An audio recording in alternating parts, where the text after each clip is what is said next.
Hello there all YouTubies and tubeheads, and welcome back to Retrospects. And here we have again our Clifftop base watching our favourite channel, Spexxy there, watching Retrospects in his new skin. I'll show you that a little bit later. You can see a little bit of it now, look, there he is. Let's jump out of there then, Spuds. So yes, we have the TV with Retrospects of course.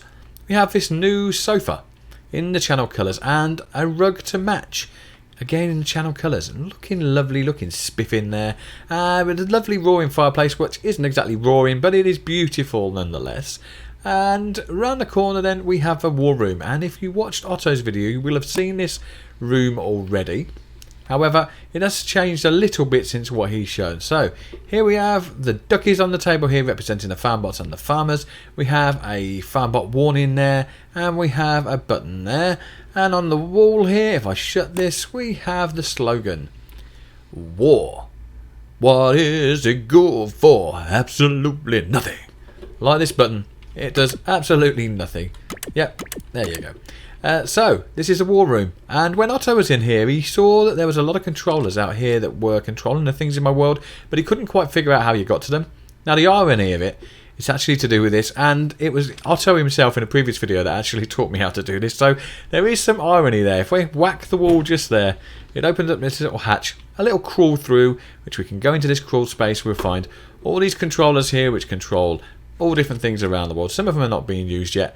And then through here we have another area with the piston arms for the top of the lift shaft and for the bottom of the lift shaft. And for those of you who have asked how these work, I can quickly show you the rotation on each section of the arm goes in opposite direction to each other, so it kind of scissors as it pulls the door back. Now I may show that on a video in the future, but for now I'm not going to strip my base down to show it, so I may do that in a future video. But that's just giving you a basic demonstration of how it works. So each one in a different direction pulls the door back, and that's how it works. So let's go back through the crawl space, back through here, get the hammer out again, close that, there we go, open up the door here and shut it again. Again, something you might notice with the doors, I've now got them opening on both sides without the use of 3 controllers and sensors. And I've done that, I'll show you on this one, and you might be able to see, I've done that by having 2 bearings at the bottom here. So one bearing goes one way, one bearing goes the other way. It only uses 2 controllers and no sensors. So one switch is connected to one controller, one bearing, and the other switch is connected to the other controller and the other bearing. They both open the door in a different direction. So there you go, you can open the door from that side, you can shut it again there if you like, you can open it from that side, and so on and so forth. It will continue to just open and close from either side on just 2 controllers and no sensors required. So let's shut it there. And then we have the master bathroom and toilet. So we've got a little toilet here, we've got the sinks there, and we have a master bath, massive bath here. We've got the hot and cold taps. As Otto pointed out, this is something that is definitely a UK thing and not the rest of the world with a single faucet in the middle. And don't get me wrong, most people have got the single faucet here, but I like the hot and cold taps as I think it looks pretty cool and very old fashioned. And on the wall here we have these 2 guys, and I think they need no introduction. You will know who they are instantly, or you should do, and if you don't, then you should be embarrassed. I'm not going to go into it, you should know who they are. Out of there then, if we go down here, for those of you who've watched previous videos, you will have seen the lift shaft that comes down. I'll open the door so you can see the bottom of the lift shaft. I'm not going to go up there because you will have seen it. But that, just to remind you, that is the lift that takes us out. And in here was the turret gun. I think this door may have changed since the last video, but that's all that's changed. The turret is still the same, and that's how you get to it in there. So going through here then, all that's changed in this area, we now have the stained glass here, which beautiful colours that it shines into our home. And I've decided to make this more open so you can see what's going on inside there. And then we have this winding staircase down here. So let's follow this down. Let's go down here. Don't get stuck behind the stairs, but that's better. Let's go through here. We've got this little room here with a window out onto the world.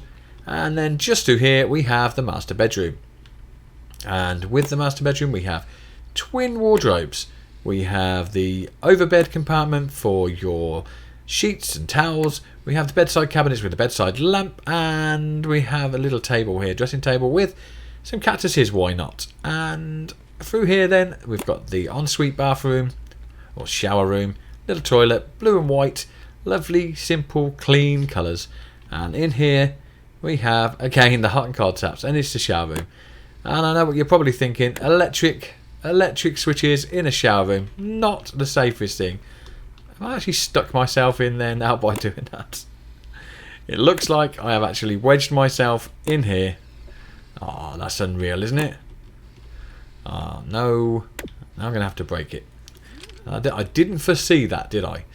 My idea of the doors would open from both sides in this instance did not work. Let's get through there. Let's fix that again. We've got glass. Of course, we're using the Grego mod here. So we've got the nice glass without the tiled sort of look to it. We put that up there and then choose the colour. I believe it's this blue. And we can spray that back again. And I will not do that again. Let's shut it. There we go. That's better. And then we can go back out into the master bedroom.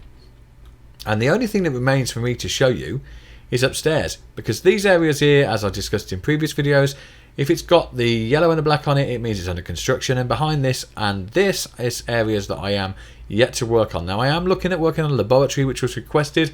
Haven't started work on that yet, but I will do so because it's a cool idea and I think the base needs one.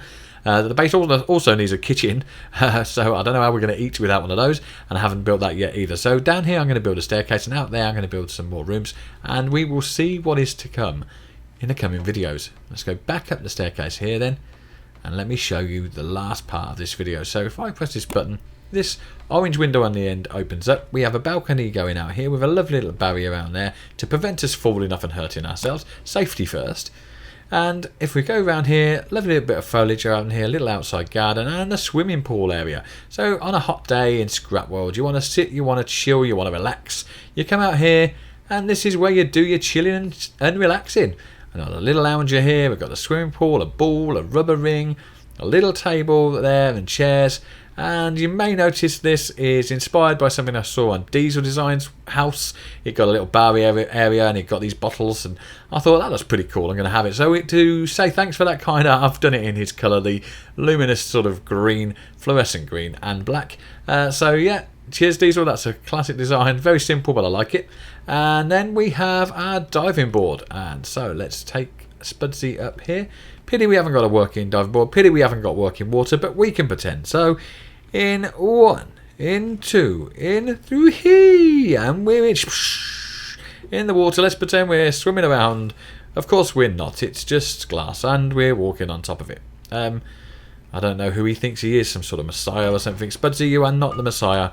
You can walk on water only because it is not water, it is glass. And stop hitting everything around. Collision will only lag the world. So there we are. This is our lovely swimming pool area. I think it came out pretty well. If you like it, then obviously let me know. And if you want to see something else in this world, again, also let me know. I will have to tell you, though, that I am experiencing a little bit of lag in this world. I've done a couple of things to try and rectify that, including the jump star at the top on the lily pad is now welded to the base roof to give me a little bit less collision, a little bit less lag. And I must admit that has worked a little bit. However, I am finding that things have slowed down just a tad. So I may not be able to do everything you ask, but please, please, please ask me what you want to see and I'll try my best. So let's go back through here then. That is the update. That is all that's new in our Clifftop base. For anything else you want to see, let me know. In the meantime, I'm going to sit Spexxy back down in his chair, in here, show you quickly around him. There's his new skin. You may have seen this in the previous video. Yeah, there it is. And we'll turn him back to face the world. And while we do that, I will say, if you like this video, then why not spank the hell out of that thumbs up button? And don't forget to subscribe for more retrospects. And in the meantime, until the next video, see you soon. Bye for now.